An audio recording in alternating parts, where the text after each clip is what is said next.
pourquoi vous avez choisi Ocaveo et du coup, quelles sont vos attentes par rapport à cette plateforme de pilotage achat?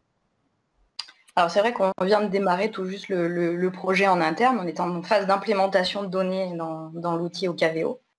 Alors moi, les premiers échanges que l'on a eu ensemble sur l'outil, c'était, vous avez dit une seule phrase qui reste marquée et encore dans mon quotidien, c'est un outil créé par les acheteurs pour les acheteurs. Ce n'était pas un outil qui était créé par les informaticiens. Donc déjà, rien que ça, moi, c'est ce qui m'a, on va dire, permis de dire je vais creuser la question sur cet outil-là et pas plus qu'un autre. Et donc je voulais un outil facile d'utilisation, qui ne demande pas de ressaisie, etc.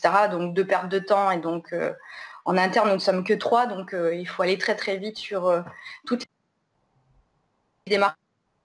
Donc ça, c'était l'objectif premier. La deuxième chose, c'est qu'Ocaveo, de prime abord, comme ça, paraît très ergonomique.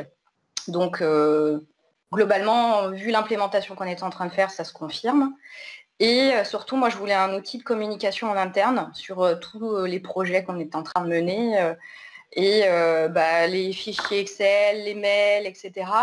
Bon, ça marche bien quand on est dans une structure débutante, mais quand on veut axer tout ce qui est communication vis-à-vis de nos collègues, nos clients internes, il fallait un outil structurant. Un outil facile à mettre en œuvre et qui soit aussi lisible pour tous.